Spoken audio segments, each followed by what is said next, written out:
The coral cuts through my dungarees like broken glass as I press my face against the burning white limestone. Somewhere in the darkness ahead, a Japanese machine gun chatters death in short, controlled bursts. My hands shake as I grip my M1 Gar, and sweat pouring down my face, despite the early morning hour. 3 days, they told us. 3 days to take this godforsaken island. That was 2 months ago. My name is Jack Morrison, and I'm a Marine. Or at least, I was when this all started. The brass called it Operation Stalemate 2, which should have been our first clue that something was wrong. You don't name an Operation Stalemate unless you're expecting trouble. But we were Marines of the 1 St. Marine Division, fresh off our victory at Guadalcanal, and we thought we knew what hell looked like. We were wrong. It was September 15, 1944, when our landing craft pitched through the swells toward Peleliu's beaches. The island looked like a pork chop from above, 6 miles long, 2 miles wide, and covered in what appeared to be a peaceful tropical forest. The intelligence officers had told us it would be easy. Light resistance, they said, mostly construction troops and laborers. The Japanese garrison was estimated at about 4,000 men, and General MacArthur's planners figured we'd wrap this up in 72 hours. I remember looking at my buddy Tommy Castellano as sore Higgins' boat bounced toward shore. Tommy was from Brooklyn, a tough kid who'd joined the Corps right after Pearl Harbor.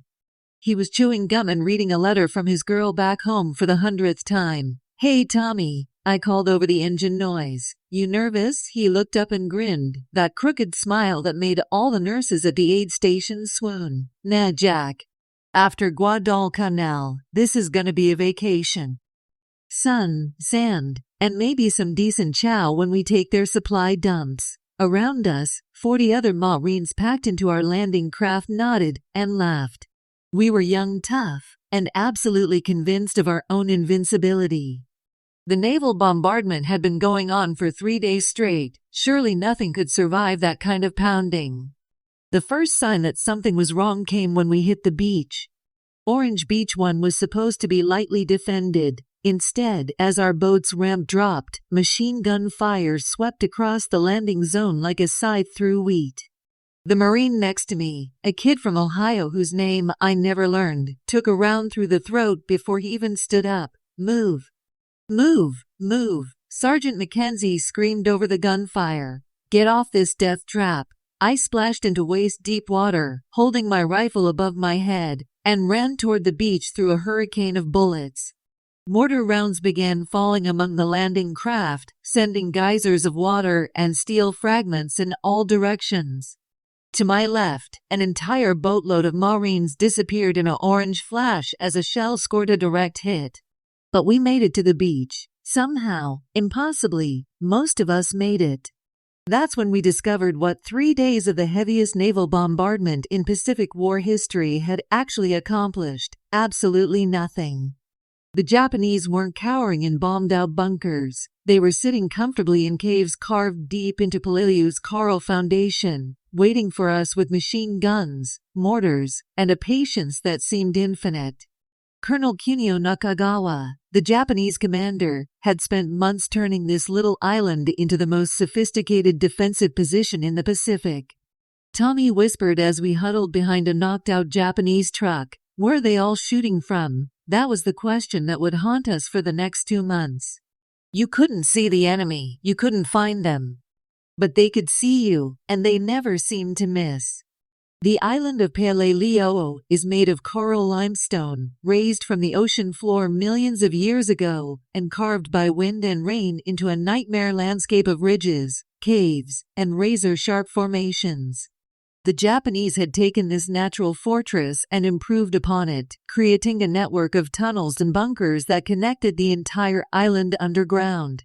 But the worst part wasn't the caves or the bunkers, it was the heat. By 10 a.m. on that first day, the temperature had climbed to over 110 degrees Fahrenheit. The white coral reflected the sun like a mirror, creating an oven that slowly cooked us alive inside our steel helmets and heavy gear. There was no shade, no relief, and precious little water. Corpsmen. The cry went up constantly as Marines dropped from heat exhaustion. Some never got back up. We'd been fighting for 6 hours when I first laid eyes on the Brogal Ridge. It looked like something from another planet, a jagged spine of coral that ran down the center of the island, honeycombed with caves and bristling with Japanese guns. The Marines would later rename it Bloody Nose Ridge, and it would become our personal hell for the next 8 weeks. That's where we're going next, Sergeant Mackenzie said, pointing at the ridge with a dirt-caked finger. Half his face was wrapped in a bloody bandage where coral shrapnel had caught him. Command says there's maybe a couple hundred Japs up there. Tommy and I looked at each other. Even from a mile away, we could see gun barrels protruding from dozens of cave mouths. This wasn't going to be like Guadalcanal, where we fought the Japanese in the jungle. This was going to be like fighting ghosts in a maze. The assault on Bloody Nose Ridge began on September 17th. Our artillery pounded the coral for 2 hours straight, sending up clouds of white dust that hung in the still air like fog. Then the order came, move out. I'll never forget the sound our boots made on that coral, a grinding, scraping noise that seemed to echo from every surface. We advanced in a line, 40 Marines spread across 200 yards of broken ground, climbing toward caves we couldn't see but knew were there. The Japanese let us get halfway up the slope before they opened fire. It wasn't like the movies. There were no dramatic charges or heroic speeches. One moment we were climbing, and the next, half our unit was down. The machine gun fire came from everywhere and nowhere, muzzle flashes that appeared for a split second from cave mouths, then disappeared before we could return fire. Take cover, someone screamed, but there was no cover. The coral was too hard to dig into, and every rock formation seemed to hide another Japanese position. Tommy and I dove behind a coral outcropping as bullets whined overhead. To our right, I watched PFC Martinez stand up to throw a grenade in simply. Fold in half as a sniper's bullet found its mark. We gotta get out of here, Jack. Tommy shouted over the gunfire. They're gonna cut us to pieces, but there was nowhere to go. Behind us was more open ground. Ahead was certain death. So we did what Marines do. We stayed and fought. For 3 hours, we traded fire with an enemy we couldn't see. Every time one of our guys tried to move, invisible Japanese soldiers cut them down. Every time we thought we'd silenced a position, fire would erupt from a completely different location. It was during that firefight that I learned the true horror of Peleliu. The Japanese had turned the entire island into a weapon. By the end of the first week, our 3-day operation had become a nightmare with no end in sight. The 1st Marine Regiment, which had landed with over 3,000 men, was down to less than 1,500 effective fighters. The 3rd Battalion of the 1st Marines had simply ceased to exist as a fighting unit. But the Japanese were paying a price too, and it was enormous. Colonel Nakagawa had started the battle with approximately 10,000 troops, not the 4,000 our intelligence had estimated. But his defensive strategy, while effective, was also suicidal. Every Japanese position was designed to inflict maximum casualties on attacking Marines, but there was no retreat, no withdrawal to secondary positions. Once we identified a cave or bunker, we would eventually destroy it, and everyone inside would die. I watched our flamethrower teams in action for the first time on September 23rd. A Marine would crawl within 20 yards of a cave mouth, aim his weapon, and send a stream of liquid fire into the darkness. The screams that came out of those caves still wake me up at night. 30 years later, that's the only way to get them out, Sergeant Mackenzie told me as we watched smoke pour from a Japanese position. You can't dig them out with grenades, you can't starve them out, and they'll never surrender. So you burn them out. By the end of the 2nd week, we'd developed a routine. Artillery would pound a section of the ridge. Then the Navy would bring up their destroyers and blast it with 5-inch guns. Then our aircraft would drop napalm and high explosives. Finally, Marines would advance with flamethrowers and explosives to clear whatever was left. And sometimes, after all that, Japanese soldiers would emerge from caves we thought we'd destroyed and attack us from behind. Tommy lasted 19 days. We were advancing on what the maps called Hill 200, though we called it Dead Man's Peak. It was October 4th, and the temperature was still over 100 degrees. Tommy had been fighting dysentery for a week, like half our remaining unit, but he refused to go to the aid station. "Can't leave you to fight this war by yourself, Jack," he'd say whenever I suggested he get medical attention. We were part of a flanking attack on a Japanese strongpoint that had been holding up our advance for 3 days. Intelligence said there were maybe 20 defenders inside. Intelligence was wrong.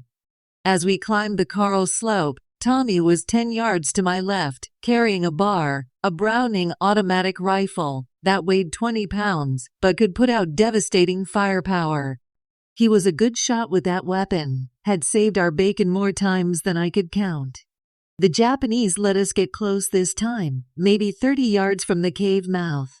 Then they opened up with everything they had: machine guns, rifles, knee mortars, and what sounded like a 47mm anti-tank gun. I hit the deck immediately, pressing myself against the coral so hard I could feel it cutting through my uniform. But Tommy, carrying that heavy bar, was a second too slow. I turned just in time to see him standing there, blood spreading across his chest, looking surprised. He took one step backward, then another, then sat down heavily on the coral. "Tommy!" I screamed, but he couldn't hear me over the gunfire. He looked at me and tried to say something, but only blood came out. Then he fell backward and didn't move again. That's when something broke inside me. Maybe it was watching my best friend die. Maybe it was 19 days of fighting an enemy I couldn't see in heat that never ended. Maybe it was the knowledge that this was supposed to have been over 2.5 weeks ago. I picked up Tommy's bar and started walking toward that cave. They say that heroism is just insanity that works out well. I don't know about that.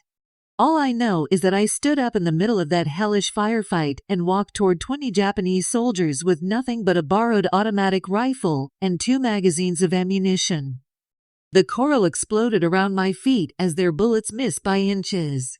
I could hear other Marines screaming at me to get down, to take cover, but their voices seemed to come from very far away. All I could see was that cave mouth, dark against the white coral, and all I could think about was Tommy's surprised expression as the life left his eyes. 20 yards from the cave, I opened fire. The bar hammered against my shoulder as I walked forward, shooting from the hip, spraying 30-6 rounds into that opening in the rock. I saw muzzle flashes disappear as my bullets found their targets. I heard screams in Japanese, shouts of alarm and pain. 10 yards from the cave, my first magazine ran out. I dropped to one knee, ejected the empty, and slapped in my last 20 rounds. 5 yards from the cave, a Japanese soldier appeared in the opening with a rifle. I put 3 rounds in his chest before he could aim. Then I was at the cave mouth, and the killing began in earnest. What I found inside that cave still haunts my dreams. It wasn't just a fighting position, it was a complete underground complex with sleeping quarters, ammunition storage, and tunnels that connected to other positions throughout the ridge. The Japanese had spent months preparing for our invasion, and they'd built themselves an underground city dedicated to killing Marines. But they'd made one mistake. They'd built it with only one entrance.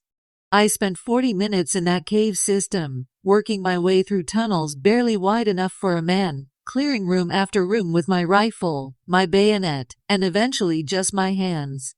When I finally emerged into sunlight, I was covered in blood, most of it not mine, and I was completely alone. The other Marines found me sitting outside the cave entrance, staring at nothing. I couldn't speak for 3 days. Later, they counted 28 dead Japanese soldiers in that complex. They gave me a silver star and told me I was a hero. All I knew was that Tommy was dead, and no medal was going to bring him back. The battle for Peleliu officially ended on November 27, 1944, 73 days after it was supposed to be finished. Of the approximately 10,900 Japanese soldiers who defended the island, fewer than 300 survived to be taken prisoner. The rest died in their caves and tunnels, fighting to the last man just as their code demanded. Colonel Nakagawa himself committed suicide in his command bunker on November 24, rather than face the shame of defeat. But the American cost was staggering. The 1st Marine Division suffered over 6,500 casualties, more than 50% of their landing strength. The 81st Infantry Division, which had been called in to help finish the job, lost another 300 men. For a piece of coral 6 miles long and 2 miles wide that turned out to have no strategic value whatsoever. I spent 6 weeks in a Navy hospital ship after Peleliu, being treated for what the doctors called combat fatigue. Today they call it post-traumatic stress disorder, but the name doesn't matter. What matters is that pieces of me are still buried in that coral, along with Tommy Castellano and thousands of other young men who never came home. The strange thing is, most Americans have never heard of Peleliu. It's been overshadowed by bigger, more famous battles like Iwo Jima and Okinawa. But for those of us who were there, it was the worst fighting of the entire war. The Japanese had perfected their defensive tactics on that forgotten little island, lessons they would use to make Iwo Jima and Okinawa even bloodier. I often wonder what would have happened if the brass had known what they were sending us into. If they'd known about the caves, the tunnels, the sophisticated defensive positions. If they'd known that instead of 4,000 Japanese soldiers, there were nearly 11,000 waiting for us in that coral maze. Maybe they would have called off the invasion. Maybe they would have just bypassed Peleliu entirely, left it to wither on the vine. But they didn't know, and so we went ashore on Orange Beach on September 15, 1944, thinking we'd be home for Christmas. Instead, we learned that there are some pieces of ground that aren't worth taking, no matter how many good men you're willing to sacrifice to take them. Today, Peleliu is a quiet place. The coral has grown over most of the scars we left there, and the caves where so many young men died have been sealed or forgotten. Tourists sometimes visit to see the rusted remains of Japanese tanks and the monuments to the dead, but few understand what really happened on that island. I went back once, in 1994, 50 years after the battle. The heat was still there, and the coral was still razor sharp. But the killing was over, and in its place was something like peace. I found the cave where I'd spent those 40 minutes in hell, though it took me 3 days of searching. Someone had filled in the entrance with concrete, but I knew it was the right place. I could feel it. I left Tommy's dog tags there, the ones I'd carried in my pocket for 50 years. I told him I was sorry it took me so long to bring them back. Then I walked back to the beach where it all began, where young Marines had died in the surf believing they were fighting for something important. Maybe they were. Maybe any time you stand up to evil, it's important, even if the ground you're standing on turns out to be worthless coral in the middle of nowhere. I don't know. What I do know is Tommy Castellano died at 19 years old on a piece of rock most people can't find on a map, and he died believing he was protecting the people he loved back home. Maybe that's enough. Maybe that has to be enough. Because in the end, that's all any of us can do. Stand up when we're called, fight when we have to, and hope that somewhere, someone remembers why we were there. The battle for Peleliu was supposed to last 3 days. It lasted 73, and the ghosts are there still, walking the coral ridges in the heat, waiting for a relief that will never come. But we held the line. Whatever else happened, whatever the cost, we held the line. And maybe in the end, that's what matters most.